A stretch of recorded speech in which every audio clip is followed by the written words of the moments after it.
మన యొక్క పరిశుద్ధమైన బైబిల్ గ్రంథాన్ని మన తలకంటే పైకెత్తి చూపిస్తూ బైబిల్ పళ్ళును పాడదామండి. ఆ తర్వాత దేవుని వాక్యాన్ని మనం ధ్యానం చేసుకుందాం.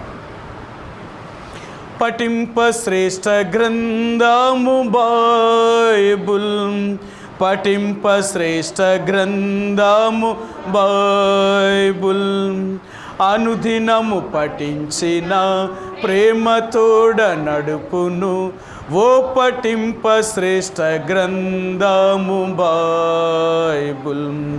The best book read is the Bible, the best book read is the Bible. If you read it every day, if you help you all the way, oh, the best book to read is the Bible. ఈ రాత్రికాల సమయంలో మన యొక్క Bible పట్టణంలోకి వెళ్దామండి. అపోస్తుల కార్యములు 5వ అధ్యాయము. ఈ రాత్రికాల సమయంలో మన యొక్క బైబిల్ పట్టణంలోకి వెళ్ళే ముందుగా దేవుని యొక్క వాక్యము నుండి ఒక లేఖన భాగాన్ని చదువుదాం. ఆ తర్వాత మన యొక్క వాక్య భాగాన్ని జ్ఞాపకం చేసుకుందామండి. అపోస్తుల కార్యములు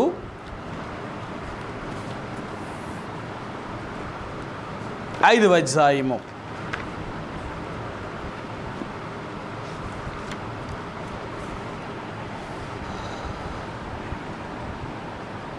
3వ వచనాన్ని మనందరం కలిసి ఒక్క మాటలా చదువుదాం. మనందరం కలిపి చదువుదామండి. మనందరం కలిసి ఒక్క మాటలా చదువుదాం. అపోస్తుల కార్యములు 5వ అధ్యాయము 3వ వచనాన్ని మనందరం కలిసి ఒక్క మాటలా చదువుదామండి. మనందరం కలిసి ఒక్క మాటలా చదువుదాం 3వ వచనాన్ని. అప్పుడు పేతురు, అననీయ, నీ భూమి వెలలో కొంత దాచుకొని పరిశుద్ధాత్మను మోసపుచ్చుటకు సాతాను ఎందుకు నీ హృదయమును ప్రేరేపించెను? రాత్రికాల సమయంలో చదవబడిన లేఖన భాగాన్ని దేవుడు దీవించునుగాక. మరి గత వారం కూడా మనం జ్ఞాపకం చేసుకున్నాం. దేవుడు సాతాను ఎందుకు నీ హృదయమును ప్రేరేపించెను? సరే, సాతాను ఎందుకు నీ హృదయాన్ని ప్రేరేపించింది విషయాలు జ్ఞాపకం చేసుకున్నాం. సాతాను ఒక వ్యక్తిని ఏ రీతిగా ఒక వ్యక్తి దగ్గరికి రాగలదు, ఒక వ్యక్తిని ఎప్పుడు మోసం చేయగలదు అంటే, సాతాను ఒక వ్యక్తి దగ్గరికి రావాలి అంటే దేవుడు లేనప్పుడు మాత్రమే రాగలదు కదా. మీకు ఆ విషయాన్ని చూపించాను. సరే, మరలా చూపిస్తాను. మత్తయి సువార్త 12వ అధ్యాయము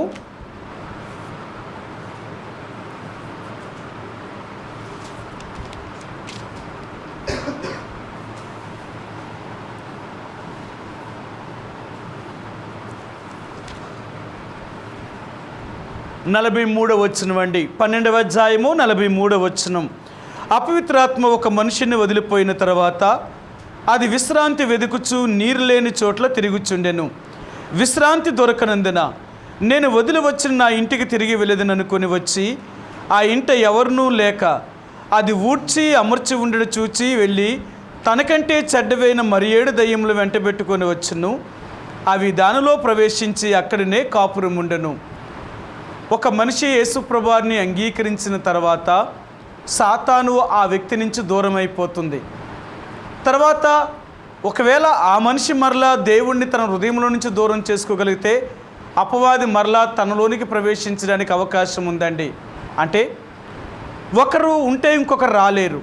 ఒకవేళ దేవుడు ఉంటే సాతాను రాడు, సాతాను ఉంటే దేవుడు రాడు. నువ్వు ఖాళీ చేసి ఎవరికైతే నువ్వు అప్పగిస్తావో వారే నీ హృదయంలో ఉండగలిగిన వారు, అది దేవుడైనా లేక సాతానుడైనా. ఇప్పుడు అననీయ సప్పీరాల యొక్క జీవితంలో వారు దేవుణ్ణి అంగీకరించిన వారు, వారెంతో దేవుని కొరకు నమ్మకంగా ఇంతవరకు జీవించారు. యేసు ప్రభు యొక్క శిష్యుల్లో వీళ్ళు కూడా ఒకలుగా చేర్చబడిన వారు, సంఘములో ఒక సభ్యులుగా ఉంటూ ఎంతో కాలము దేవుళ్ళలో వీళ్ళు కూడా ఆత్మీయంగా నడిచిన వారే. కానీ సాతాను ఇప్పుడు మాత్రమే వారి హృదయములోకి ప్రవేశించింది. కారణం ఏంటి అంటే వారి యొక్క ఆలోచన లేక వారి యొక్క తలంపులు ఎప్పుడైతే దేవునికి వ్యతిరేకంగా ఆలోచించారో దేవుడు ఆ రోజే ఆ మనిషిలో నుంచి బయటకు వచ్చేవాడు. అంటే మనం చాలాసార్లు అనుకుంటాం, ఇలా ఆలోచిస్తేనేనా, ఇలా తలంచినంత మాత్రకే పాపం చేసినట్టు. అంటే ఎప్పుడైతే సాతానుడు అంటే మన హృదయంలోనికి అలాంటి ఆలోచన వచ్చిందో ఆలోచన వచ్చేటప్పటికే దేవుడికి ఇష్టం ఉండదు అనమాట. చెడు అనేది ఏది కూడా దేవుడికి ఇష్టం ఉండదు. అందుకని ఆయన చెప్తాడు, నువ్వు ఇలా ఆలోచించడం తప్పు, దాన్ని వదిలే అని చెప్పినప్పుడు కానీ దాన్ని వదిలేసాం అనుకోండి, దేవుడు మనతో ఉంటాడు. ఒకవేళ మన ఆలోచన ధోరణి మారలేదనుకోండి, అలాగే కొనసాగుతున్నాం అనుకో, దేవుడు ఎట్టి పరిస్థితుల్లో కూడా మనల్ని అంగీకరించలేనివాడు. అందుకని ఈ రాత్రికాల సమయంలో దేవుని యొక్క ప్రజలుగా మనం యేసు ప్రభువుని అంగీకరించిన వారు కాబట్టి సాతాను మన దగ్గరికి రాలేదండి. నేటి దినాల్లో నేను మొన్న ఒక వాట్సాప్ గ్రూప్లో చూశానన్నమాట. ఒక దేవుని సేవకుడు ప్రార్థన మనవి కోరుతున్నాడు. ఏమని కోరుతున్నాడు అంటే, నా భార్య ఎన్నో సంవత్సరాల అంటే ఎన్నో రోజుల నుంచి భయంకరంగా బాధపడుతుంది. ఎవరో చెప్పారట ఆయనకి, నీ భార్యకి ఎవరో చెడుపు పెట్టించారు, అందుకే నీ భార్య ఇలాగైపోయింది అని. ఇప్పుడు ఆయన అంటున్నాడు, ఇప్పుడు అలాగని నేను ఎవరి దగ్గరికి మంత్రించే వారి దగ్గరికి నేను వెళ్ళకూడదు, నేను దేవుని సేవకుని కాబట్టి నా కోసం, నా భార్య కోసం ప్రార్థన చేయండి. ఆమెకి ఎవరైతే ఇలా చేశారో ఆ దేవుడు వారిని సంధించి లేకపోతే నా భార్య స్వస్థత కొరకే ప్రార్థించండి అన్నారు. నేను ఆశ్చర్యపోయాను. ఒక దేవుని సేవకుడేంటి, తన భార్య దేవుని సేవకురాలు అయ్యుండి తన దగ్గరికి ఎవరో ఒక చెల్లింగి చేసిన వారు, చెడుపు చేసిన వారు తన భార్యకి చేస్తే ఆమె అలాగ అనారోగ్యం పాలైపోవడం ఏంటి, ఎవరో ఈయనకి చెప్పడం ఏంటి, ఇది ఎలాగుందో చూడండి. అసలు నేను ఆశ్చర్యపోయాను. వీళ్ళ విశ్వాసం ఏంటి అంటే, దేవుడు మిమ్మల్నే కాపాడలేడా? మీరు ఆయన సేవ చేస్తానని అంటున్నారు, దేవుని బిడ్డలు అంటున్నారు, ఎంత విశ్వాసంతో ఉంటారు మీరు. మీరే ఆత్మీయులుగా లేకపోతే మీ దగ్గరికి ఇలాంటి పరిస్థితులు వస్తే ఒక సామాన్యమైన విశ్వాసం ఇంకెలాగుంటాడు? ఎప్పుడు కూడా దేవుని ప్రజలను చూసినప్పుడు సాతాను భయపడుతుంది. నేను అదే మీకు చెప్పాను, మీ అందరికీ తెలుసు కదా. సరే, మీకు ఆ మాట చూపిస్తాను. అపొస్తలుల కార్యములు, ఆనాడు పుతోను పట్టిన దయ్యము పౌలును శీలను చూడగానే అది ఏమని గట్టిగా కేకలు వేసి వారిని ఎలా ఇమ్మరి చెప్పిందో చూపిస్తాను మీకు. 16వ అధ్యాయము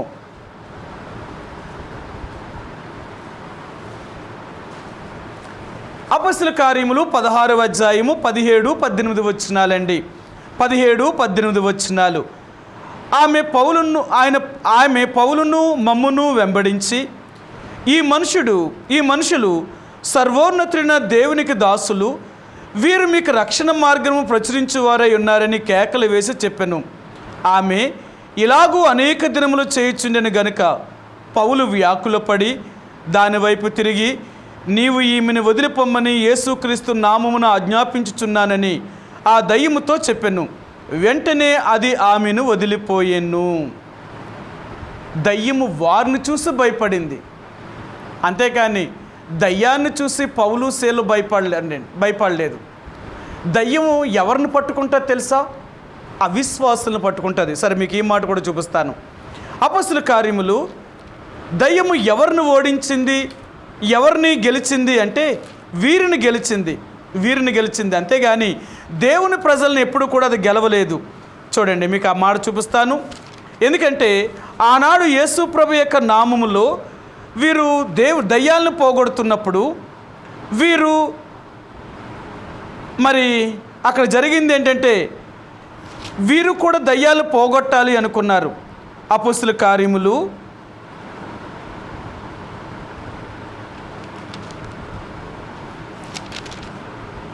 16 ఆ దయ్యము వీరి మీద పడి వీరితో చెప్పింది, నేను పౌలుని ఎరుగుదును, అతని దేవుని యొక్క దాసులను ఎరుగుదును, కానీ మీరెవరు అంటున్నారు ఆయన. చూడండి, ఒక మాట చూపిస్తాను. 19వ అధ్యాయము అపొస్తలుల కార్యములు 19వ అధ్యాయము 13వ వచనం అండి. 13వ వచనం 19వ అధ్యాయము 13వ వచనం. అప్పుడు దేశ సంచారకులను మాంత్రికులునైన కొందరు యూదులు పౌలు ప్రకటించు యేసు తోడు మిమ్మల్ని ఉచ్చాటన చేయుచున్నానన్న మాట చెప్పి దయ్యములు పట్టిన వారి మీద ప్రభువైన యేసు నామమును ఉచ్చరించుటకు పూనుకొనిరి. యూదుడైన స్కేవాయును, ఒక ప్రధాన యాజకుని కుమారుడును, ఆ కుమారులు 7 అలాగును చేయుచుండెను.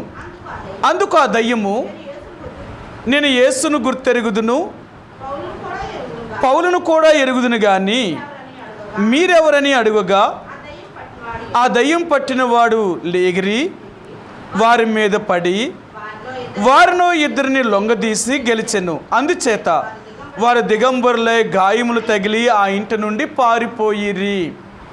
దయ్యం ఎవరిని జయించింది? దేవుని బిడ్డలను జయించలేదు.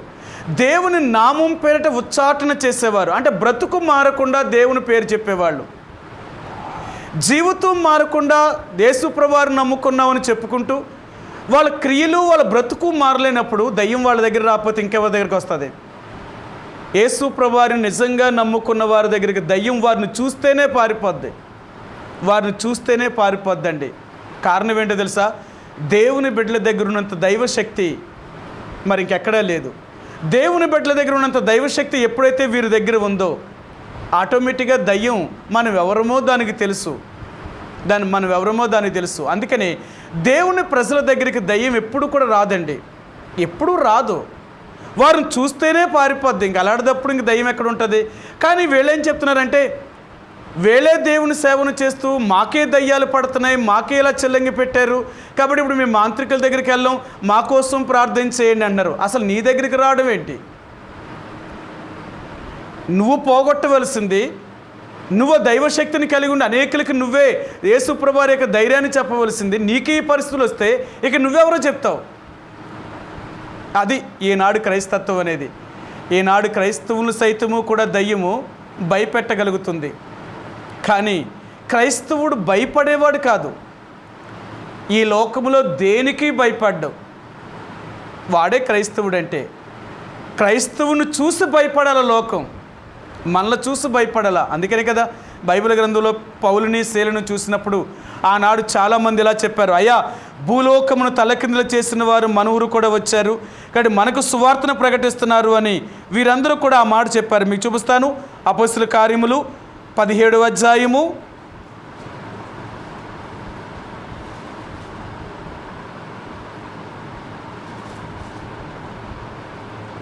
6వ వచనం అండి.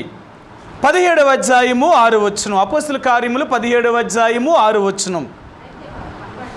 అయితే వారు కనబడినందున యాసోనును కొందరు సహోదరులను ఆ పట్టణపు అధికారుల యొద్దకు ఈడ్చుకొని పోయి భూలోకమును తల్లకిందుల చేసిన వారు ఇక్కడికి కూడా వచ్చి ఉన్నారు. చూసారా, దేవుని ప్రజలు ఎక్కడికి వెళ్ళినా సరే వీళ్ళని చూసి కలవరమైన పరిస్థితులు, భూలోకాన్ని తలకిందులు చేసేవారు, ఏ సంగతినైనా మార్చగలిగిన వారు వీళ్ళు.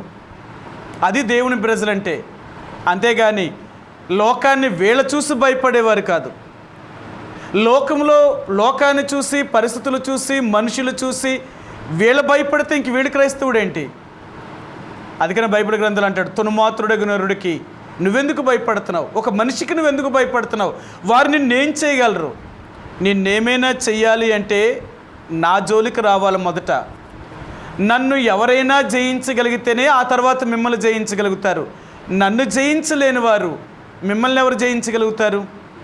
బైబిల్ గ్రంథంలో అంటాడు, మిమ్మల్ని ముట్టినవాడు నా కన్నుగుడ్డిని ముట్టినట్టు వాడితో సమానము అంటాడు.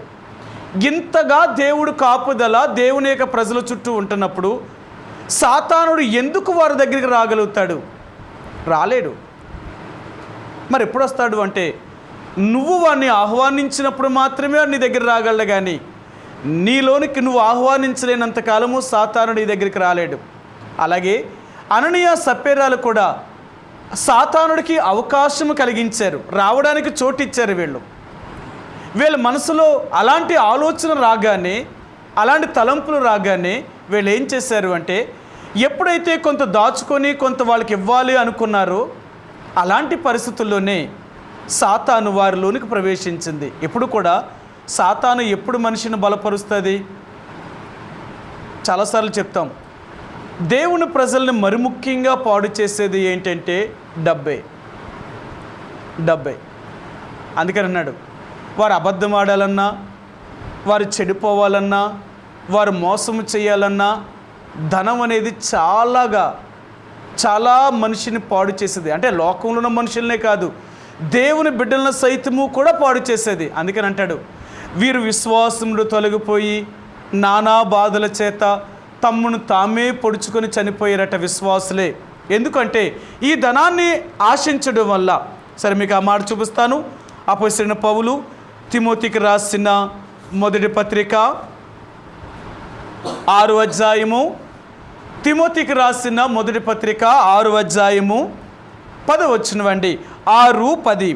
ఎందుకనగా ధనాపేక్ష సమస్తమైన కీడులకు మూలము, కొందరు దానిని ఆశించి విశ్వాసము నుండి తొలగిపోయి నానా బాధలతో తమ్మును తామే పొడుచుకొనిరి. విశ్వాసులే, వారు విశ్వాసము నుండి తొలగిపోయిన వారు. కాబట్టి ఈ రాత్రి దేవుడు జ్ఞాపకం చేసేది ఏంటంటే, సాతాను ఎప్పుడు ఒక మనిషిని శోధించగలుగుతుంది, ఒక మనిషి దగ్గరికి రాగలుగుతుంది, అంటే దేవుని ప్రజల దగ్గరికి రాగలుగుతుంది అంటే వారు దానికి అవకాశం ఇచ్చినప్పుడు మాత్రమే. అందుకని అపోస్తలుడైన పేతురు అననీయతో చెప్తున్నాడు, అననీయ, ఎందుకు మీ హృదయంలో సాతాను మిమ్మల్ని ప్రేరేపించాడు? ఎందుకు మీరు ఇలాగా ఆలోచించగలిగి ఉన్నారు? ఎందుకు మీ హృదయంలో సాతాను మిమ్మల్ని ప్రేరేపించింది? అసలు ఎందుకు మిమ్మల్ని ఇలా ప్రేరేపించడం గల కారణం ఏంటి? తప్పు కదా. అసలు మనం దేవుని ప్రజలు, మనం సాతానికి చోటు ఇవ్వకూడదు. ఎందుకంటే అననీయ సప్యరాలే కాదు, ఆనాడు దేవుని యొక్క ప్రజలు అనేకులు వారి చరచరాస్తులను అమ్మేసి అపోస్తుల యొక్క పాదముల దగ్గర పెట్టారు. మనందరికీ తెలుసు, మనం 4వ అధ్యాయంలో చదివితే బర్నబా అనగా హెచ్చరిక పుత్రుడైన ఈ బర్నబా మరి మిగులు భూమి కలిగిన వాడు, చాలా ఆస్తుపరుడు. ఇలాంటి ఆయన తన భూమిని అంతటిని అమ్మి, తన ఆస్తి అంతటిని అమ్మి అపోస్తుల యొక్క పాదముల దగ్గర పెట్టినవాడు. మరి తనకెందుకు రాలేదు ఈ ఆలోచన? అననీయ సప్యరాలు కూడా వాళ్ళ ఆస్తుపరులే, వాళ్ళ భూమిని అమ్మారు. ఆ డబ్బు వారి చేతికి రాగానే ఇంత డబ్బు వచ్చింది కాబట్టి సగం మన దగ్గర ఎట్టుకోవచ్చు, సగం ఇవ్వచ్చు అనుకున్నారు. మరి అలాగే బర్నబా కూడా అంత తన యొక్క విస్తారమైన భూమిని, ఆస్తిని అంతా అమ్మేసి ఆ డబ్బును తీసుకొచ్చేటప్పుడు మరి బర్నబాకి కూడా ఈ ఆలోచన రావాలి కదా, ఇంత డబ్బు ఒకేసారి వాళ్ళ కిందకి ఇవ్వడం, సగం మన దగ్గర పెట్టుకొని సగం వాళ్ళకి ఇచ్చి అయిపోయినప్పుడు మరలా ఇవ్వచ్చు, లేకపోతే మన అవసరాలు తీర్చుకోవడం ఉంచుకోవచ్చు, దాని తప్పే ఉందని మరి బర్నబాకి కూడా ఈ ఆలోచన రావాలి కదా. కానీ రాలేదు, వీళ్ళకి మాత్రమే వచ్చింది. ఉన్నవాళ్ళు ఎవరికీ రాలేని ఆలోచన వీళ్ళకి మాత్రమే ఎందుకు వచ్చింది? కారణం ఏంటంటే వీరి మనసు చెడిపోయింది. మొట్టమొదటిగా వీరి మనసు చెడిపోయింది. చెడిపోవడం గల కారణం ఏంటంటే ఈ డబ్బే. సరే, మీకు ఆ మాట చూపిస్తాను.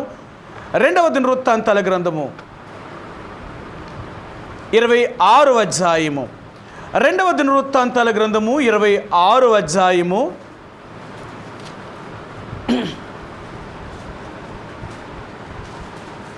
2వ దినవృత్తాంతాల గ్రంథము 26వ అధ్యాయము 16వ వచనం అండి.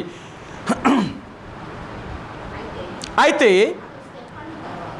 అతడు స్థిరపడిన తరువాత అతడు మనసును గర్వించి చెడిపోయెను.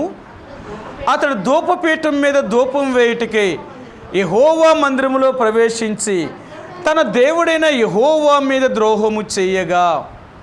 ఉజ్జియా, యోధా రాజైన ఉజ్జియా, దేవుడు అతన్ని ఆశీర్వదించాడు, అతన్ని దీవించాడు, విస్తారమైన ధనవంతుని చేశాడు. అతడు ఎంత ధనవంతుడయ్యాడు అంటే యోధా వారిలో చాలామంది ఉన్నారు, కానీ వారందరిలో ఈయన కూడా గొప్ప ధనవంతుడైన రాజు. అతని ఆస్తిని చెప్తాడనమాట.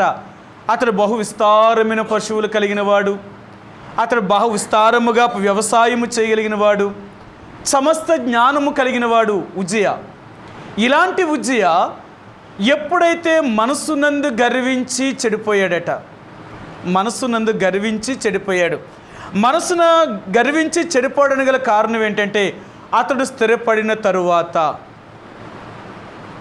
ఒక వ్యక్తి ఎప్పుడు చెడిపోతున్నాడు అంటే స్థిరపడిన తర్వాత. అన్ని రకాలుగా అతనికి కావలసిన డబ్బు, అతనికి కావలసిన ఆస్తి, అతను ఉండడానికైన ఇల్లు, అతను తినడానికి తిండి, అతనికి కావలసినవన్నీ అవసరాలు తీర్చుకోవడానికి అన్ని రకాలుగా సౌకర్యాలు కలిగినప్పుడు మనిషి గర్వించేవాడుగా ఉంటాడు. ఎవరి మీద? మనుషుల మీద గర్వించడమే కాదు, తాను సృష్టించిన దేవుడి మీద కూడా గర్విస్తాడు. చూడండి, మనిషికి ఎంత గర్వమో.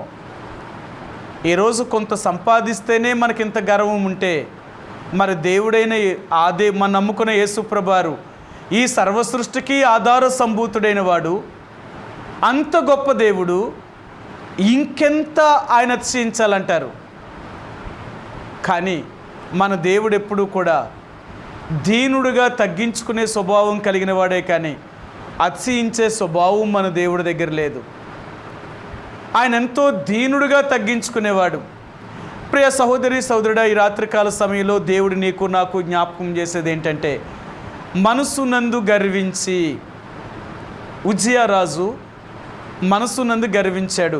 గర్వించడానికి గల కారణం ఏంటంటే, అతను చెడిపోవడానికి గల కారణం ఏంటంటే, అతని ఆస్తే అతను చెడిపోవడానికి గల మొదటి కారణము. ఇప్పుడు అననీయ సఫీరాలు కూడా దేవుని యొక్క ప్రజల్లో నుండి, లేక ఆ యేసుప్రభువారి యొక్క నమ్ముకున్న ఆ శిష్యుల్లో నుండి వీళ్ళు ఎందుకు వేరు చేయబడ్డారు? వీరు వేరు చేయబడడానికి గల కారణం ఏంటి అనేది ఆలోచిస్తే, వీరు కూడా దేవుని యొక్క ప్రజలుగా యేసుప్రభువారిని అంగీకరించిన వారుగా చెప్పుకుంటున్నవారు, కానీ వీరి మనసు కూడా సరైనది కాదండి. వీరి మనసు కూడా సరైనది కాదు. సరే, మరో మాట చూపిస్తాను. కీర్తన గ్రంథము 97వ కీర్తన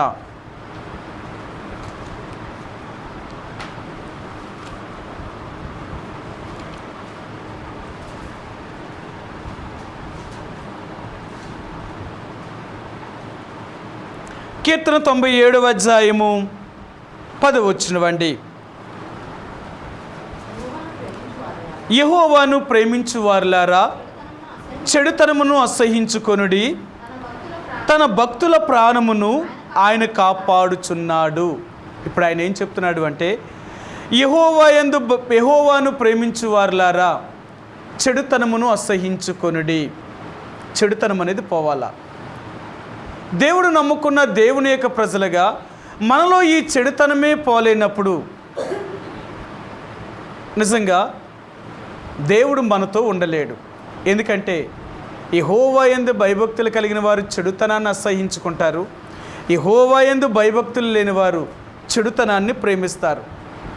కాబట్టి ఇక్కడ మరి అననీయ సఫీరాల యొక్క జీవితంలో చెడుతనాన్ని వారు ప్రేమించిన వారు మోసపోయిన వారు. ఎందుకు మోసపోయారు అంటే, సాతానుడికి వారు చోటు ఇవ్వడం వల్ల. సరే, మీకు ఆ మాట చూపిస్తాను. ఆదికాండము 3వ అధ్యాయము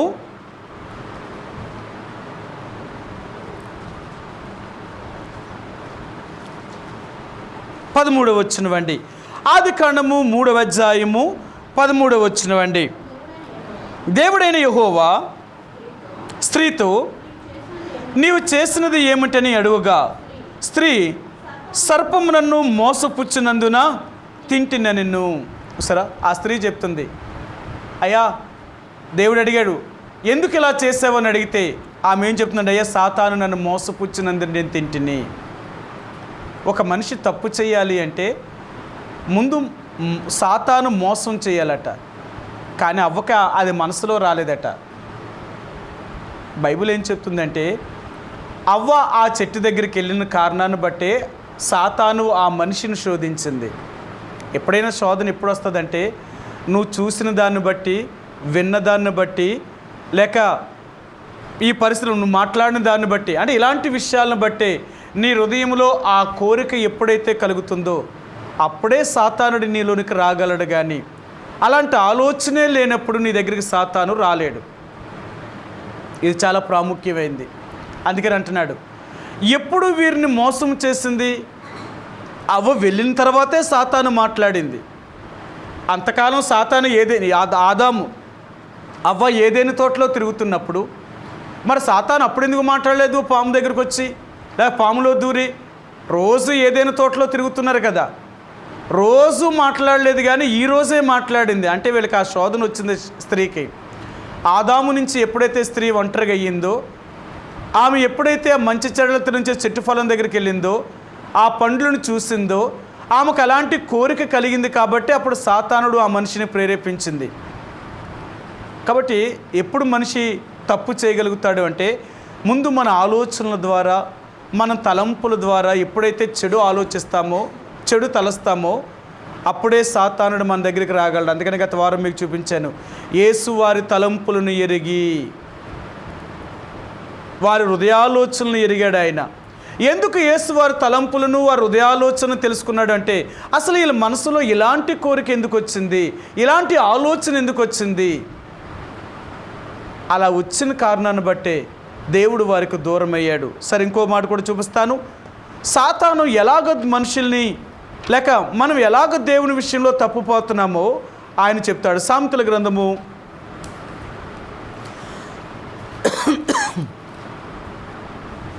3వ అధ్యాయము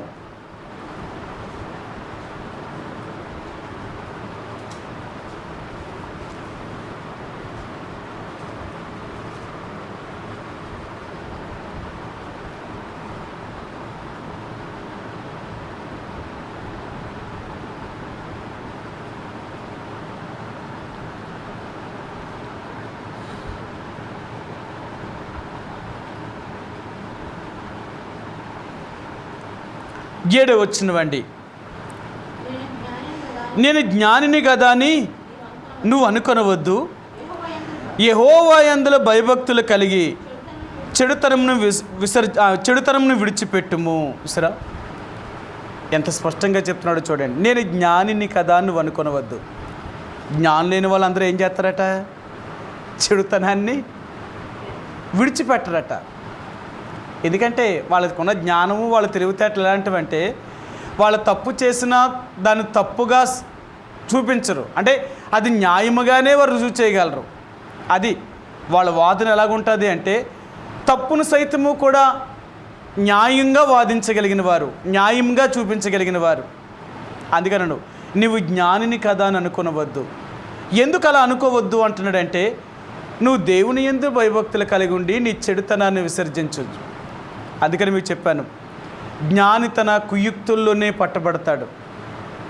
మానవుడు ఎంత తెలివితేటలు కలిగి ఉండి ఎంత జ్ఞానముగా తప్పు చేసినా దేవుని దృష్టిలో మాత్రం తప్పించుకోలేడు. ఈరోజు మానవుడు చాలా తెలివైనవాడు. తప్పు చేయడంలో వాడుకున్నంత జ్ఞానము, వాడుకున్నంత తెలివి అదే మంచి చేయడానికి కానీ ఉపయోగించగలిగితే ఎంత బాగుపడ్డాం. మంచి చేయడానికి ఉపయోగించరు కానీ కీడు చేయడానికి, చెడిపోవడానికి, పాపము చేయడానికి వారి జ్ఞానాన్ని ఉపయోగించగలిగిన వాడు. ఎందుకంటే సాతానుడు అలాంటి జ్ఞానము కలిగిన వాడు. దేవుడు వాడికి ఎంతో జ్ఞానం ఇచ్చాడు. కానీ ఆ జ్ఞానం అంతటిని వాడు ఎలా ఉపయోగించుకున్నాడు అంటే, వాడు చెడిపోవడానికి ఉపయోగించుకున్నాడు. అందుకని బైబిల్ గ్రంథాలు అంటాడు, తేజో నక్షత్రమా, వేకో చుక్క, అసలు నువ్వెందుకు ఆకాశం నుండి కింద పడిపోయావు? అసలు దేవుడు నీకెంత ఔన్నత్యాన్ని ఇచ్చాడు, నీకెంత ఘనతనిచ్చాడు, ఎందుకు నువ్వు ఇలా పడిపోయావంటే, నిన్ను నీవు గర్వించిన దాన్ని బట్టే దేవుడు త్రోసివేశాడట. సాతాన్ని ఎందుకు దేవుడు త్రోసివేశాడంటే, లూసిఫర్ని గర్వించడం వల్ల, తనకు అతిశయం రావడం వల్ల. అందుకని ఈ రాత్రి దేవుడు అంటున్నాడు, నువ్వు జ్ఞానిని అని అనుకోవద్దు. దేవుని యొక్క బిడ్డలుగా యెహోవా యందు భయభక్తులు కలిగి ఉండి చెడుతనాన్ని అసహించుకోవడానికి ప్రయత్నించేయి. ఎప్పుడైతే చెడుతనాన్ని అసహించుకోవడానికి ప్రయత్నం చేయగలుగుతావో, నిజంగా దేవుడు నిన్ను ఆశీర్వదించగలిగిన వాడు. దేవుడు నిజంగా నిన్ను కాపాడుతాడు. ఈ అననీయ సపేరాలు దేవుని బిడ్డలుగా చేయబడినప్పటికీ కూడా వారిలో చెడుతనము అనేది పోలేదు. వారి మనసును పాడు చేసుకున్నారు. కారణం ఏంటి అంటే, వాళ్ళ హృదయంలో ఇలాంటి తలంపులు, ఆలోచన, ఇలాంటి జీవితం ఇంతకుముందు నుంచి వారికి అలా ఆలోచన ఉంది వీళ్ళకి. లేకుండా ఒక్కసారి ఒక మనిషిలో ఇలాంటి ఆలోచన ఒక్కసారే పుట్టుకొని రాదు. ఒక మనిషి ఒక కార్యాన్ని చెయ్యాలి అంటే, కార్యాన్ని తలంచాలి అంటే, లేక జరిగించాలి అంటే, ఎంత క్రియారూపకంగా చెయ్యాలి అంటే ముందు ఎంత శ్రమ పడాలో. మన ఆలోచనల ద్వారా, మన తలంపుల ద్వారా ఎన్ని రకాలుగా ఎన్ని రోజులు ఆలోచించిన తర్వాతే ఒక పనిని చెడుగానైనా చేయగలం, మంచిగానైనా చేయగలం. ఒక రోజుతో ఏది కూడా మంచి జరగదు, అలాగే చెడు కూడా జరగదు. అది ఎంత ఆలోచన ద్వారా నువ్వు తలంచి, దానికి ఎన్ని రకాలుగా నువ్వు తలంపులు ఆలోచించిన దానివల్ల మనిషి తప్పు చేయడానికి ఎంత అవకాశం ఉంది. సరే, మీకు మరో మాట కూడా చూపిస్తాను. ప్రసంగి గ్రంథము 9వ అధ్యాయము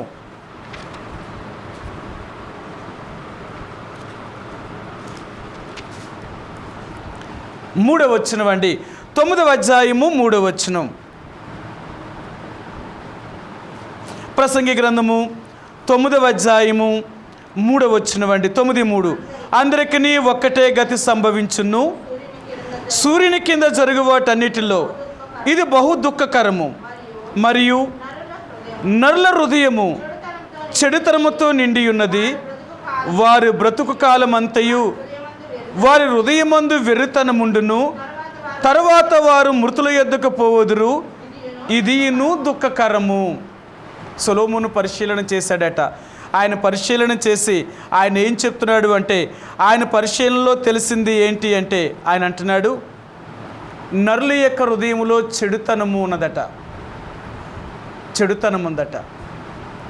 అందుకని అంటాడు మత్తయి సువార్తలు ఆది కాండలోనే చెప్తాడు 6వ అధ్యాయం 5వ వచనంలో, నరుల యొక్క హృదయములో చెడుతనము వారి బాల్యము నుండి చెడ్డదే అంటాడు.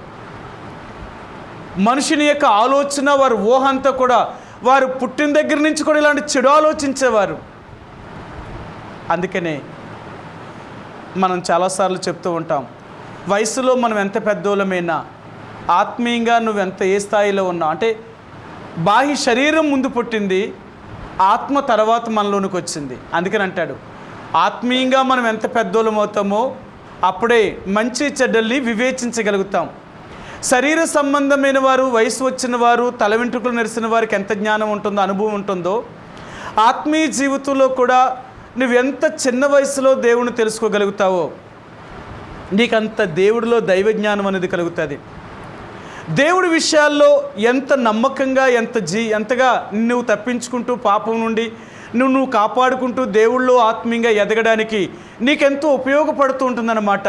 అందుకని సొలొమోను మహారాజు అంటున్నాడు, నేను నరుల యొక్క హృదయాన్ని పరిశీలన చేశాను, నరుల యొక్క హృదయంలో చెడుతనము అనేది వారి హృదయంలో ఉంటుంది.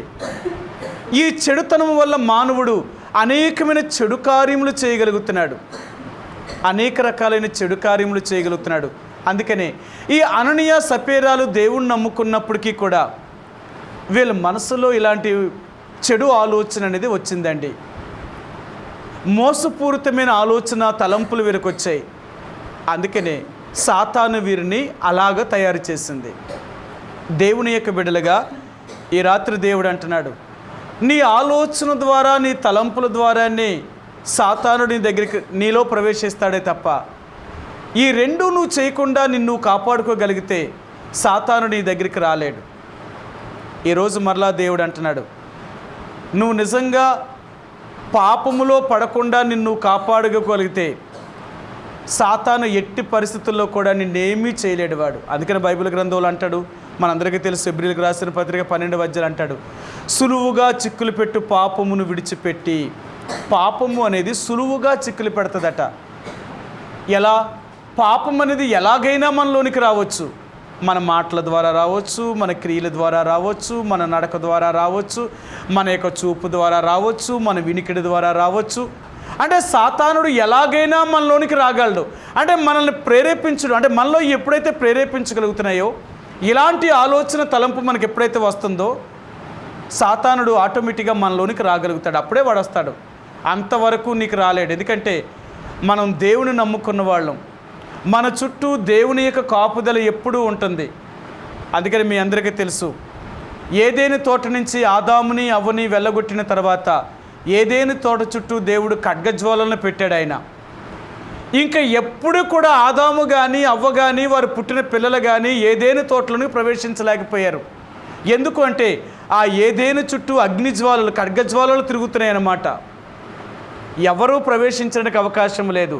అలాగే ఎవరైతే దేవుని యొక్క మాట విని దేవుని తగినట్లుగా జీవించడానికి ప్రయత్నం చేస్తారో అలాంటి వారి చుట్టూ కూడా దేవుని యొక్క కాపుదల, ఎంత భద్రత ఉంటుందనండి. సాతానుడు వీళ్ళ దగ్గరికి రాలేడు ఎట్టి పరిస్థితుల్లో కూడా. కాబట్టి అననీయ సపీరాలలో ఎందుకు సాతాను వచ్చాడు? అందుకని అన్నాడు, అననీయ, ఎందుకు సాతాను మీ హృదయమును ఇలా ప్రేరేపించింది? అసలు ఎందుకు ప్రేరేపించింది? ఎవ్వరికీ రాలేని ఇలాంటి తలంపు, మాలో ఎవరికి ఇలాంటి ఆలోచన రాలేనప్పుడు అసలు మీకే ఎందుకు వచ్చింది? ఎందుకు ఇలా నువ్వు ఆలోచించావు? అననీయ, మీరు చేసింది తప్పు. నువ్వెప్పుడైతే ఇలాగ ఆలోచన చేశారో, ఎప్పుడైతే పరిశుద్ధాత్మను మోసపుచ్చాలనుకున్నారో, ఎప్పుడైతే నువ్వు సాతానుకు చోటిచ్చావో అది నీ పతనానికి కారణమనే సంగతి నువ్వు మర్చిపోయావు. దేవుని బిడ్డలు అనుకుంటున్నారు, సాతానికి ఎప్పుడైతే చోటిస్తారో వాళ్ళు అనుకుంటారు మమ్మల్ని ఎవరేం చేయగలరు, మాకేం వస్తుంది, మాకేం జరుగుతుంది అని. మర్చిపోకు, దేవుడు కానీ ఒక్కసారి మన నుండి దూరం అయ్యాడు అంటే మన పరిస్థితులు ఎంత తారుమారు అయిపోతాయో తెలుసా? మీ అందరికీ తెలుసు. బైబిల్ గ్రంథంలో, రూతు గ్రంథంలో నయోమి, ఎలిమెలెకు, మహలోను, కిలియోను వీళ్ళు నలుగురు కూడా యోదయ బెత్లెహేమును విడిచిపెట్టి వారు మోయాబు దేశంలోకి వెళ్ళారు. వెళ్ళిన తర్వాత బాగానే ఉన్నారు, కొన్ని సంవత్సరాలు బాగున్నారు. ఆ తర్వాత వీళ్ళ పరిస్థితులన్నీ కూడా తారుమారు అయిపోయాయి. ఎంత అనాథులుగా చేయబడ్డారు వారు. మహలోను పోగొట్టుకుంది, కిలియోన్ను పోగొట్టుకుంది, మరి తన భర్త అయిన ఎలిమెలెకును పోగొట్టుకోగలిగింది నయోమి. ఒక రిక్తురాలుగా నెత్తి మీద చేతులు వేసుకొని దిక్కుమాలిన దానిగా వచ్చింది.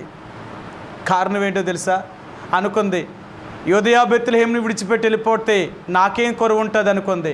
కానీ దేవుణ్ణి వదిలిపెట్టి లోకంలోకి వెళ్ళడం వల్ల కొంతకాలం బాగుంది. ఆ తర్వాత పరిస్థితులు ఎదురయ్యాయి. సాతాను ఎప్పుడు కూడా నమ్మించి మోసం చేసేవాడు. ఎవడెప్పుడు ఒకేసారి నేను మీదకి అలా ఒక దండయాత్ర చేయలేడు, ఒక్కసారి నేను నాశనం చేయడు, నమ్మించి మోసం చేస్తాడు. సాతానుడుకున్న లక్షణం ఏంటంటే నమ్మించి మోసం చేసేవాడు. దేవుని బిడ్డలు ఎప్పుడు కూడా అలా చేసేవారు కాదు. నమ్మిన వాళ్ళ కోసం ప్రాణాన్నైనా పెడతారేమో కానీ నమ్మిన వారిని మోసం చేయడానికి ఇష్టపడరు దేవుని ప్రజలు. అదే లోకస్తులకి దేవుని ప్రజలకి ఉన్న తేడా ఏంటో తెలుసా?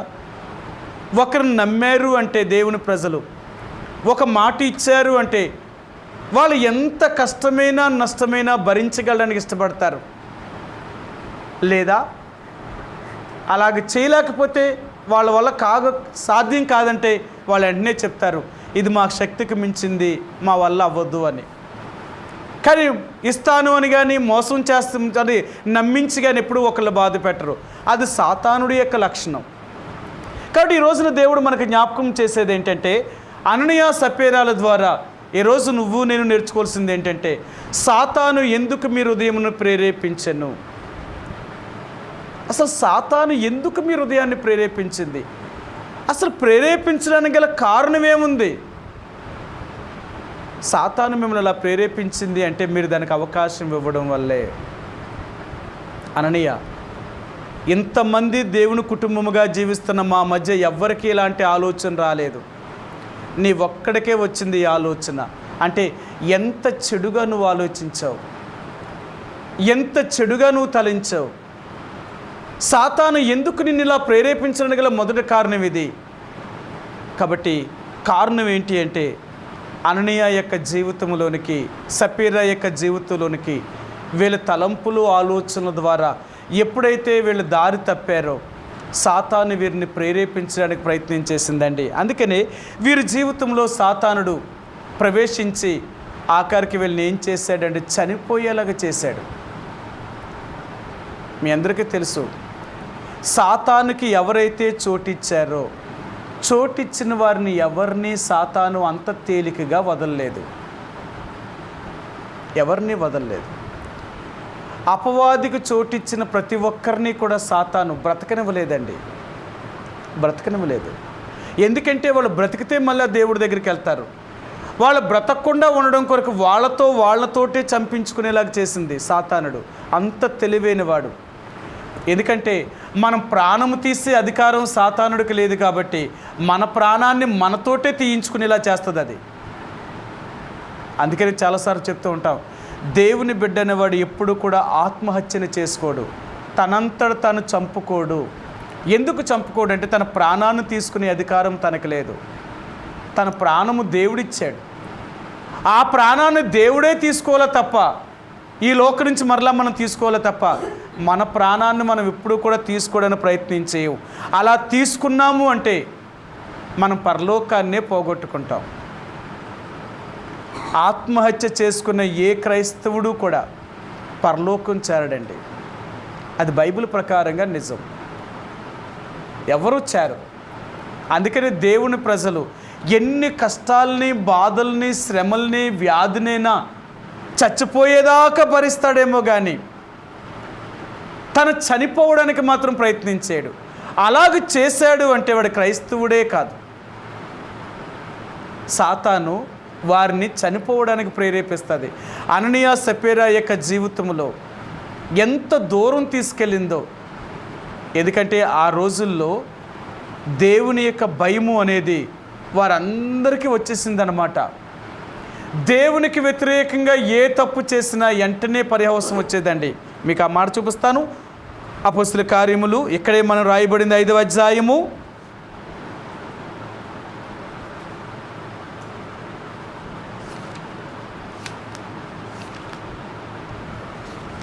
అపొస్తలుల కార్యములు 5వ అధ్యాయము 6వ వచనం అండి. 6వ వచనం. అప్పుడు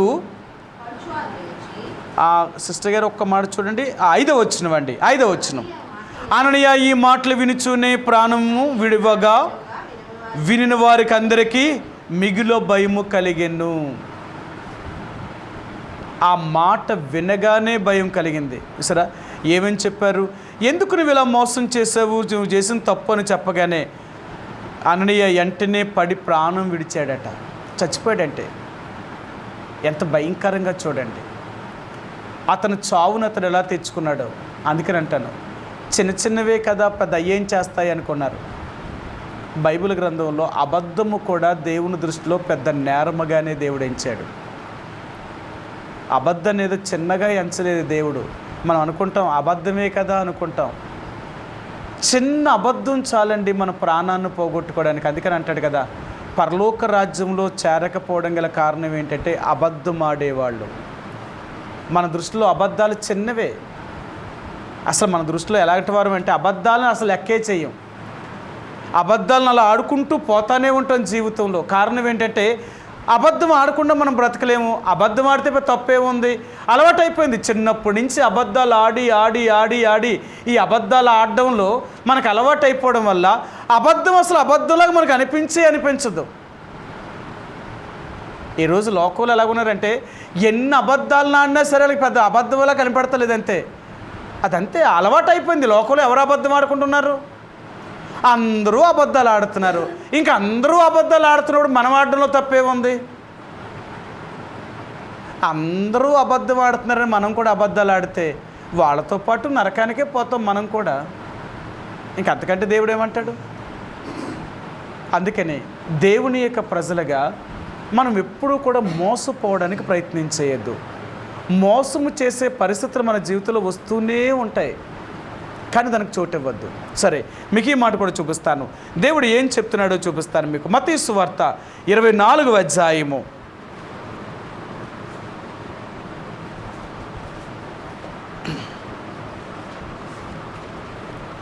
మత్తయి సువార్త 24వ అధ్యాయము 6వ వచనం అండి. 24:6. మరియు మీరు యుద్ధములను గూర్చియు యుద్ధ సమాచారమును గూర్చియు వినబోవుదురు. సరే, ఆయన చూడండి. మత్తయి సువార్త 24వ అధ్యాయము 5వ వచనం అండి. 24:5. అనేకులు నా పేరిట వచ్చి నేనే క్రీస్తునని చెప్పి పలువురిని మోసపరిచెదరు. సరే, అంటే అనేక మంది దేవుని పేరిటే వస్తారట మళ్ళీ మోసం చేయడానికి. అందుకని ఎవరిని నమ్మొద్దు అంత తేలిగ్గా. ఈరోజు దేవుని పేరు చెప్పుకునే వాళ్ళు ఎంతోమంది ఉన్నారు. వీళ్ళందరూ మోసం చేసి బ్రతికే వాళ్ళే తప్ప నిజంగా దేవుడి కోసం బ్రతికే వాళ్ళు కారు. నేను ఒక ఆయన కలిశాను.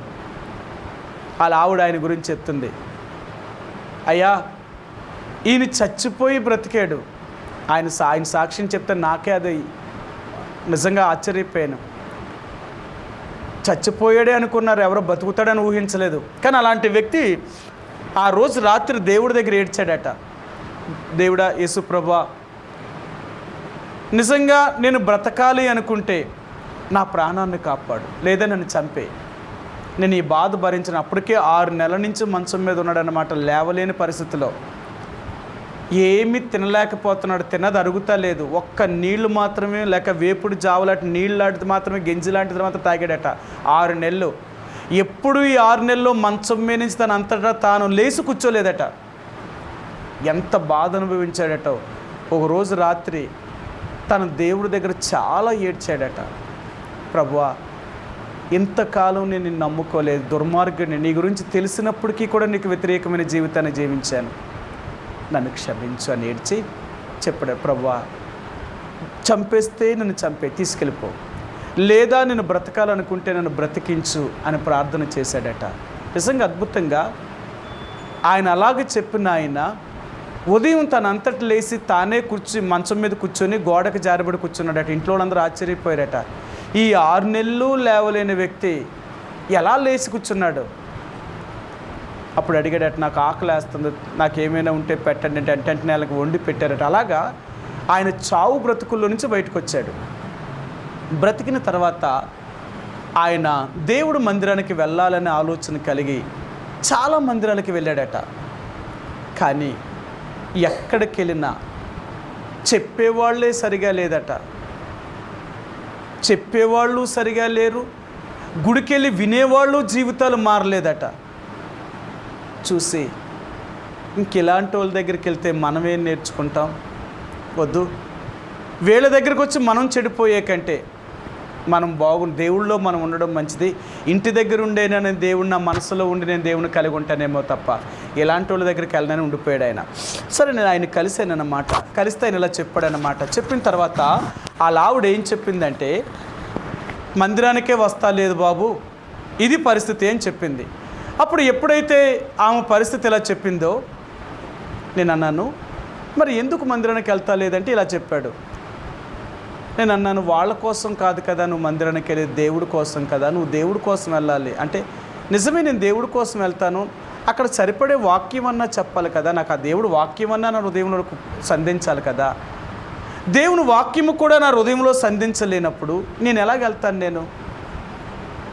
అప్పుడు చెప్పాను, సరే అయితే నేను పలానా దగ్గర ఉందో మందిరం, మీరు రండి, నిజంగా మీకు వాక్యం కావాలి అనుకుంటే, నిజంగా నీకు ఆశ ఉంటే పలానా దగ్గర మందిరం ఉంది, మేము అక్కడికి వస్తాం, మా పరిచర్య అక్కడ జరుగుతుంది, దేవునికి పని చేస్తున్నాం, మీరు రండి. సరే, ఈనాడు చాలామంది దేవుణ్ణి ఎందుకు నమ్ముకోవట్లేదు, దేవుడు మందిరాలకు రాకపోవడం గల కారణం ఏంటంటే, చెప్పేవాళ్ళు బ్రతుకులే మారలేనప్పుడు, వినేవాళ్ళు బ్రతుకులు మారలేనప్పుడు ఒక నూతనమైన వ్యక్తి ఎలా దేవుడు మందిరానికి వస్తాడు? ఏమి నేర్చుకుంటాడు ఆయన వచ్చి? ఎలాంటి వాళ్ళ మధ్యకి వెళ్ళి నేనేం నేర్చుకుంటాను? ఆయన అన్నాడు, ఇందుకే నేను మందిరానికి వెళ్తలేదు తప్ప దేవుడి మీద నాకేమి ఇష్టం లేక కాదు, ఎప్పుడూ నేను ప్రార్థన చేసుకుంటాను, ఎప్పుడూ దేవుడి దగ్గర నేను అడుగుతాను, ప్రభువా, నేను అంటాను ఎవరు ఎన్నన్నా సరే మనం భరించాలి అంటాడు.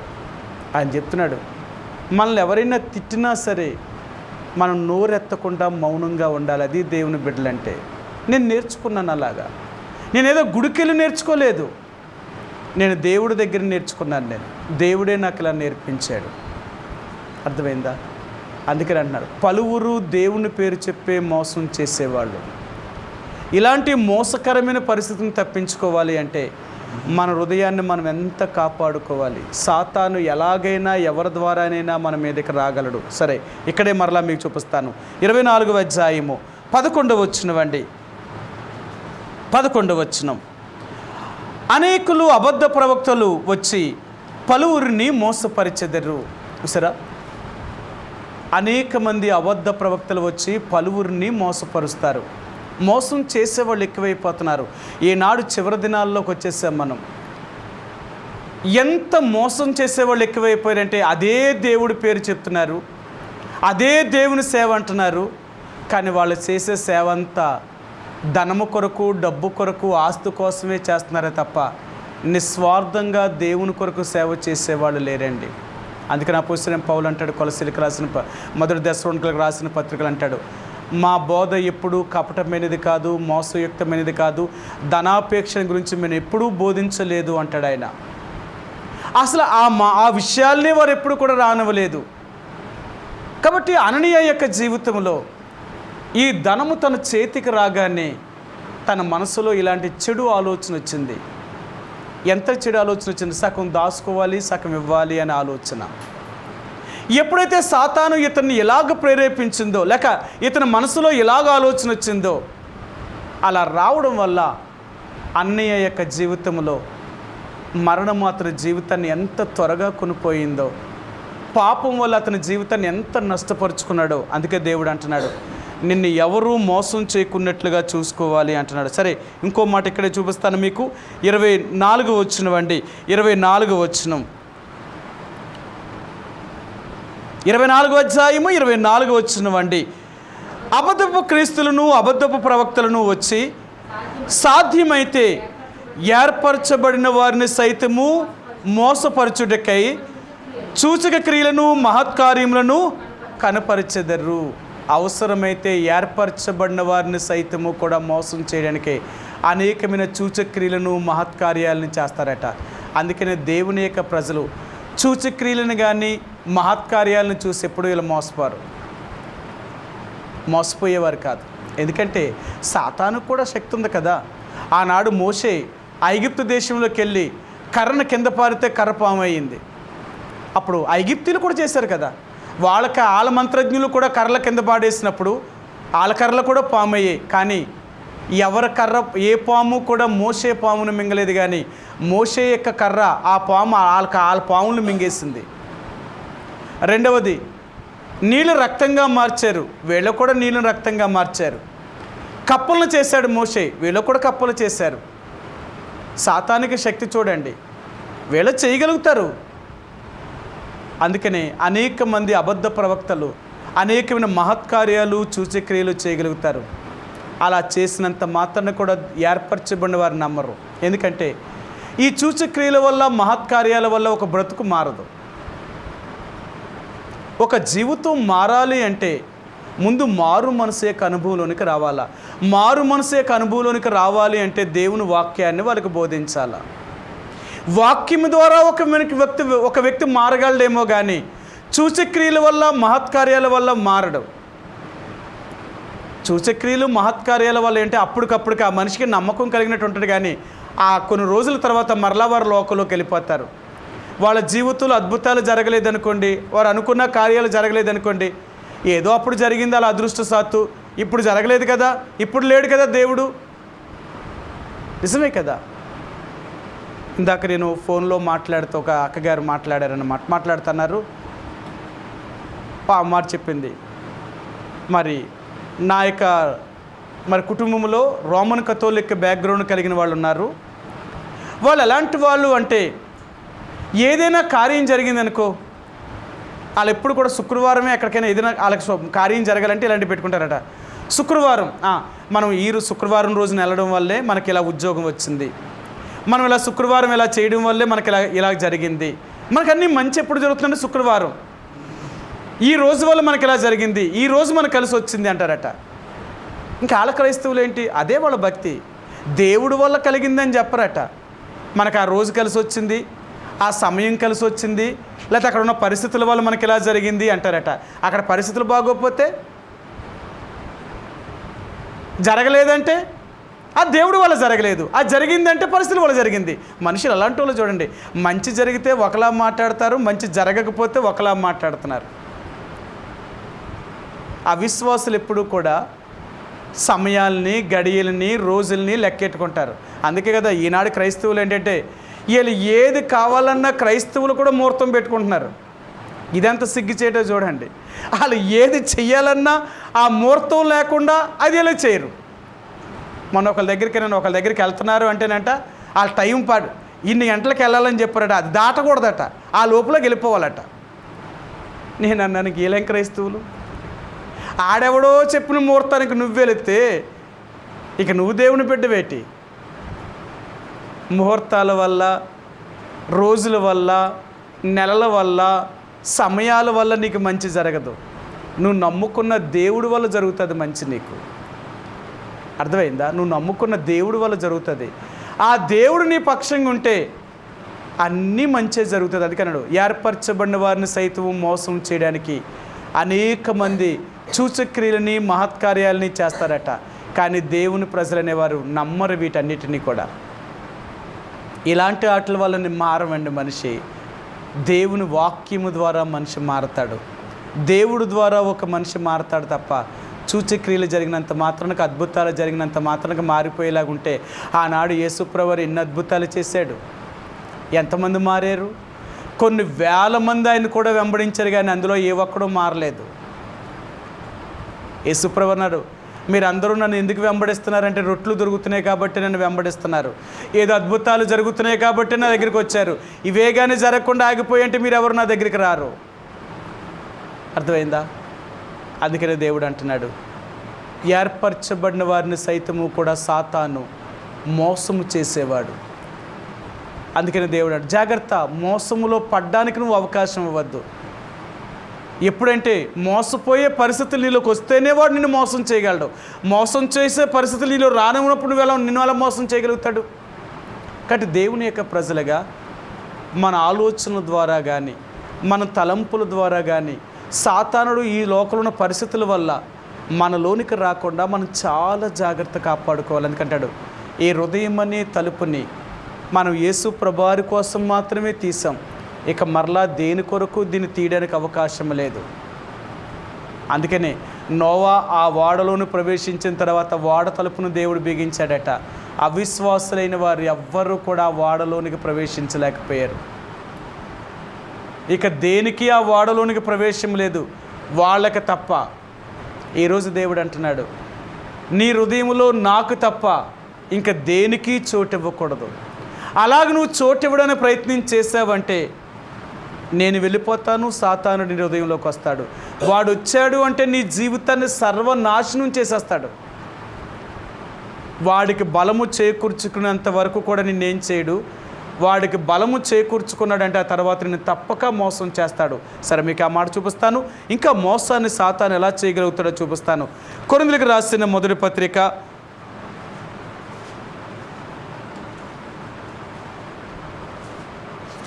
3వ అధ్యాయము. కొరింథీయులకు రాసిన మొదటి పత్రిక 3వ అధ్యాయము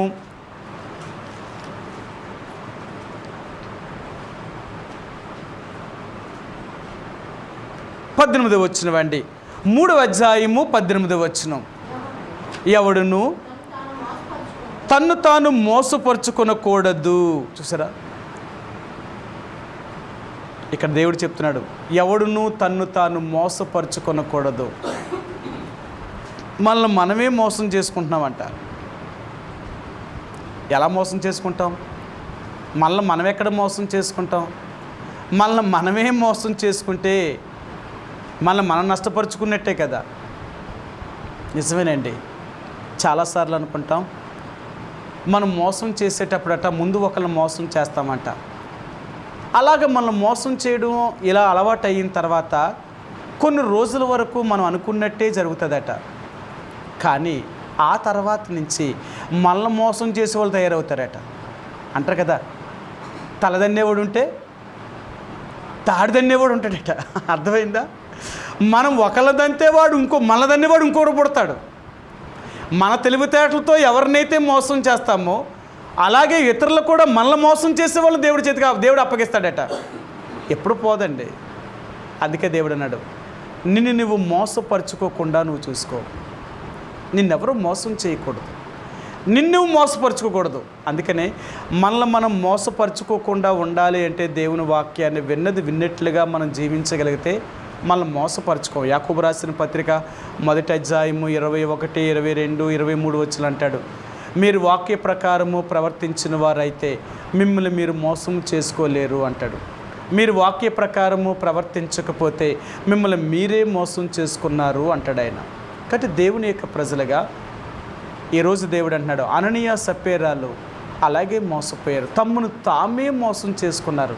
వాళ్ళు అనుకున్నారు మన డబ్బే కదా, మన ఇష్టమే కదా, మనలేటి ఇంకెవరు అడుగుతారు అనుకున్నారు. కానీ వాళ్ళు మోసం చేసుకునేది వాళ్ళనే మోసం చేసుకుంటున్నారు. వాళ్ళ మీద ఉన్న నమ్మకత్వాన్ని వాళ్ళే పోగొట్టుకుంటున్నారు. సరే, ఆ దేవుణ్ణి మోసం చేయాలనుకుంటే అది ఎక్కడ జరుగుతుంది? దేవుడిని ఎప్పటికీ వాళ్ళు మోసం చేయలేరు. వాళ్ళు మనుషులు, ఆ సంగతి మర్చిపోయారు. మానవులుగా వాళ్ళు ఉండి దేవుణ్ణి మోసం చేయాలనుకుంటున్నారు. మానవుడు దేవుణ్ణి ఎక్కడ మోసం చేయగలడు? అది ఎలా సాధ్యం అవుతుంది? అది ఎప్పటికీ సాధ్యం కాదు. మనిషి దేవుడు మోసం చేయలేడు. నువ్వు మోసం చేసుకుంటావేమో కానీ దేవుడిని ఎప్పటికీ మోసం చేయాలి. అందుకన్నాడు మోసపోకుడి దేవుడు వెక్కిరించబడడు అంటాడు. మనం అనుకుంటాం దేవుడినే మోసం చేయాలనుకుంటాం, కానీ దేవుడు అంటున్నాడు నన్నెక్కడ నువ్వు మోసం చేయగలవు? నన్నెవ్వరూ మోసం చేయలేరు. నన్ను మోసం చేయాలనుకున్న వాళ్ళందరూ కూడా తమ్మును తాము మోసపరుచుకుంటున్నారు అంతే తప్ప నన్ను మోసం చేస్తలేదు అంటున్నారు. సరే మీకు మాట చూపిస్తాను. కొరింథీయులకు రాసిన 2వ పత్రిక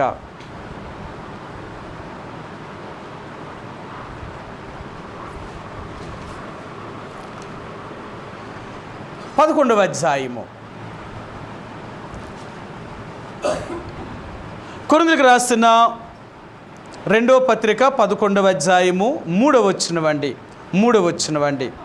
సర్పము తన కుయుక్తి చేత అవ్వను మోసపరిచినట్లు మీ మనస్సులను చెరపబడి క్రీస్తు ఎడలున్న సరళత నుండి పవిత్రత నుండి ఎట్లైనను తొలగిపోవునేమో అని భయపడుచున్నాను. అసలు అపోస్తలుడైన పౌలు చెప్తున్నాడు, క్రీస్తు ఎడలున్న సరళత నుండి ఎట్లయినను మిమ్మల్ని మోసం చేయాలని సాతాను ఎంతో ప్రయత్నం చేస్తున్నాడు. అందుకని అంటున్నాడు, ఆయన ఏం చెప్తున్నాడంటే సర్పము తన కుయుక్తి చేత అవ్వను మోసపరిచినట్లు. కాబట్టి మన మనసుల్ని కూడా చెరపబడకుండా ఉండాలి అంటే మన ఆలోచనల్ని, మన తలంపుల్ని మన స్వాధీనంలో ఉంచుకోవాలి. ఎప్పుడు కూడా దేవుని బిడ్డలు అనేవారు ఎలాంటి వారంటే తమ ఆలోచనలు, తమ తలంపులు వీరి స్వాధీనంలో ఉంటాయి, అంతేకాని వాటి స్వాధీనంలోనికి మనం వెళ్ళాం. ఎప్పుడు మర్చిపోకు, మనం ఏది ఆలోచించినా ఏది చేయాలనుకున్నా అది మన ఇష్టం అంతే. మన ఇష్టం లేకుండా మనం ఏది కూడా ఆలోచించాం. అందుకనే మన మనసు, మన శరీరము అన్నీ మన స్వాధీనంలో ఉంటాయి. దేవుని బిడ్డలుగా ఇవన్నీ మన స్వాధీనంలో ఉండాలి తప్ప మనము వాటి స్వాధీనంలోనికి వెళ్ళాం, వాటి స్వాధీనంలోనికి వెళ్ళాం. ఇవన్నీ మన మాట వినాలి. ఎప్పుడైతే మన మాట మన శరీరము మన మనసు వింటుందో అప్పుడే మనం దేవుళ్ళో ఉండగలం. మన శరీరము మన మనసు మన మాట లేదనుకో మనం దేవుళ్ళో ఉండలేం. కాబట్టి రాత్రికాల సమయంలో దేవుని యొక్క ప్రజలుగా మనల్ని మనం మోసపరచుకోవడానికి ప్రయత్నం చేయొద్దు, మనల్ని మనం చెరుపుకోవడానికి ప్రయత్నం చేయొద్దు. ఎందుకో తెలుసా, మనల్ని మనం చెడిపోవడానికి గలమంటే దేవుని యందు భయభక్తులు ఎప్పుడైతే మనం నిలపలేదో మనం చెడిపోవడానికి గల కారణం. ఎప్పుడైతే చెడిన మనసు మన జీవితంలోకి వస్తుందో ఆ రోజు నుంచి మన ఆలోచన, మన తలంపులు అన్నీ మారిపోతాయండి. పూర్తిగా మారిపోతాం. దేవుని విషయాల గురించి ఆలోచించిన మనము, దైవత్వం గురించి ఆలోచించిన మనము ఇవన్నీ మరిసిపోయి పూర్తిగా లోక సంబంధమైన మనుషులుగా మారిపోతాం. కాబట్టి చివరిగా ఇంకొక మాట నేను చూపిస్తాను. ప్రకటన గ్రంథంలో సాతానుడు వాడు ఏం చేయబోతున్నాడో చూపిస్తాను మీకు. 12వ అధ్యాయము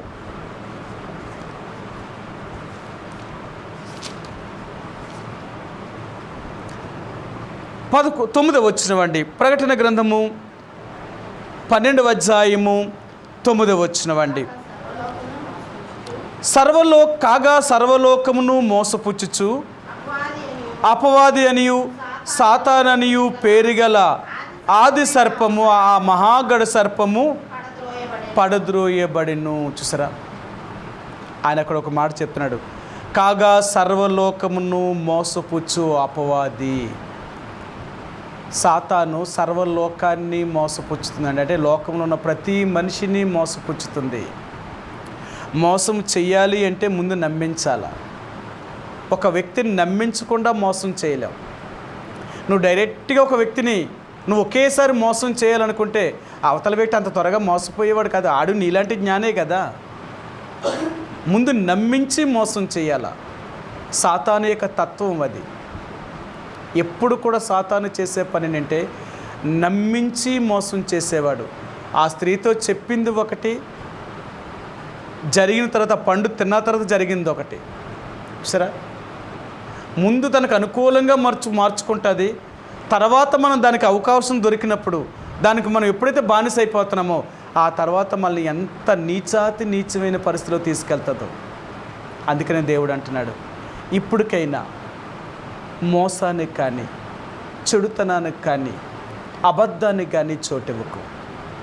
నీ ఆలోచనల ద్వారా కానీ, నీ తలంపుల ద్వారా కానీ అసలు అలాంటి విషయాలకు మనం చాలా దూరం. అందుకనే అబద్ధము కానీ, మోసము కానీ, చెడుతనము కానీ మన ఆలోచనలోనికే రాకూడదు, మన తలంపుల్లోనికే రాకూడదు. ఒకవేళ అలాగ వచ్చిందా, వెంటనే దేవుడి దగ్గరికి వెళ్ళి, ప్రభా ఎందుకు నాకు ఇలాంటి ఆలోచన వస్తుంది, ఇలాంటి ఆలోచన రాకుండా నా చుట్టూ నీ కాపుదల ఉంచు, నా మనసునకు, నా హృదయానికి, నా తలంపులకి నీ కాపుదల ఉంచు. ఇది నాకు ఇలాంటి విషయాలు నాకు రాకూడదు. నా మనసుకి నిన్ను నమ్ముకున్న బిడ్డని, నేను ఎప్పుడూ మేలు ఆలోచించాలే తప్ప కీడును ఆలోచించకూడదు. కాబట్టి నన్ను సహాయం చేయి తండ్రి, నాకు ఈ పరిస్థితుల నుంచి విడిపించని మనం ప్రార్థన చేయాలా. సరే, సాతానుడు ఈ భూలోకంలో సర్వలోకాన్ని మోసం చేసేవాడు. వాడు మాయల్లో పడ్డానికి ప్రయత్నం చేయొద్దు. ఇంకొక మాట చూపిస్తాను ఈ ప్రకటన గ్రంథంలోనే 20వ అధ్యాయము. సాతాను ఇంకా ఏం చేయబోతున్నాడో మీరు చూపిస్తాను. 20వ అధ్యాయము 10 వచనమండి. 20వ అధ్యాయము 10 వచనం. వారిని మోసపరిచిన అపవాది అగ్ని గంధకముల గల గుండములో పడవేయబడిను. ఇప్పుడు సాతాను ఎక్కడికి వెళ్తున్నాడట? అర్థమైందా? వారిని మోసపరిచిన అపవాది, మోసము చేసిన అపవాది నరకంలోనికి వెళ్తున్నాడు. కాబట్టి దేవుని బిడ్డలారా, మనం నరకానికి వెళ్ళేవారం కాదు, మనం పరలోకం వెళ్ళేవారు. మనం పరలోకం వెళ్ళాలి అంటే మనలో ఎప్పుడు అబద్ధమైనది కానీ, మోసకరమైనది కానీ, చెడుతనం అనేది కానీ మన ఆలోచనలోను కానీ, మన తలంపుల్లోనూ కూడా రాకూడదు. ఇలా మనం ఎప్పుడైనా చేసామా, వాడికి మనం లొంగిపోయినట్టే. వాడు మనలోనికి వచ్చాడా, మన జీవితాలనే నాశనం చేసి నరకంలోకి తీసుకొని వెళ్తాడు. కాబట్టి దేవుని ప్రజలుగా మనం ఎప్పుడూ కూడా మనల్ని మనం మోసం చేసుకునేవారు కాదు, సాతానుకు చోటు ఇవ్వడానికి ప్రయత్నం చేయొద్దు. అందుకని అననీయతో చెప్తున్నాడు, అననీయ, సాతాను ఎందుకు మీ హృదయంలో ప్రేరేపించింది? నువ్వు చోటు ఇవ్వడం వల్లే కదా, మీకు అలాంటి ఆలోచన రావడం వల్లే కదా, అలా మీరు తలంచడం వల్లే కదా, సగం మా దగ్గర పెట్టుకుని సగం ఇద్దాం అనుకోవడం వల్లే కదా మీకు సాతాను వచ్చాడు. ఇప్పుడు మీరు పరిశుద్ధాత్మను ఎందుకు మోసపరచాలనుకున్నారు? ఇలాంటి ఆలోచన ద్వారా. అననీయ, నువ్వు చేసింది మోసం. అది మీ డబ్బు అయినా సరే మీరు దేవుని యొక్క ఆత్మను మోసపరచాలనుకున్నారు. కాబట్టి మీకు ఈ గతి. అననీయ మాట వినగానే పడి ప్రాణం విడిచెను. చచ్చిపోయాడు అననీయ. ఇంత చిన్నదానికి చచ్చిపోయాడా అంటే ఇక మరలా ఇంకెవరూ అబద్ధం ఆడకుండా ఉండడం కొరకే అలాంటి పరిస్థితిని దేవుడు తీసుకొచ్చాడు. ఎప్పుడైతే అననీయ అలా పడి చచ్చిపోయాడో చుట్టూ ఉన్న వారందరికీ మిగులు భయం కలిగిందండి. అప్పటి నుంచి దేవుని ప్రజలు అబద్ధం ఆడడానికి భయపడేవారు, ఒకరిని మోసం చేయడానికి భయపడేవారు, చెడుతనము చేయడానికి భయపడేవారు. కారణం ఏంటో తెలుసు, ఇలా చేస్తే దేవుని భయం మన మీద, దేవుని ఉగ్రత మన మీదకి వచ్చేస్తుంది. ఉగ్రత వచ్చిందా ఇంక భూమి మీద మనం బ్రతకని చచ్చిపోతాం. అర్థమైందా? అందుకనే బైబిల్ గ్రంథాలు అంటాడు, దేవుని ఉగ్రత మన మీదకి రాకుండా మనం తప్పించబడేవారు. ఆయన ఉగ్రతకు మనం గురయ్యేవారం కాదు. ఆయన ఉగ్రతకు గురి కాకుండా ఉండాలి అంటే అననీయ సప్యరాలు చేసినట్లుగా దేవుణ్ణి మోసపుచ్చడానికి ప్రయత్నం చేయొద్దు, దేవుడి దగ్గర అబద్ధం ఆడడానికి ప్రయత్నం చేయొద్దు, దేవుని ఎదుట చెడుతనము చేయడానికి ప్రయత్నం చేయొద్దు. ఒకవేళ అలా చేసేమా దాని పరిహాసం తప్పక మనం అనుభవించాలి. అందుకనే ఈ రాత్రి దేవుడు మనల్ని అబద్ధాల నుండి, మోసము నుండి, చెడుతనం నుంచి దేవుడు మనల్ని దూరపరిచి మనల్ని కాపాడి దేవుని యొక్క రాజ్యములో ప్రవేశించేలాగా దేవుడు మనందరికీ సహాయం చేయనుగాక. ప్రార్థించుకుందాం. మా ప్రేమ కలిగిన పరలోకమందు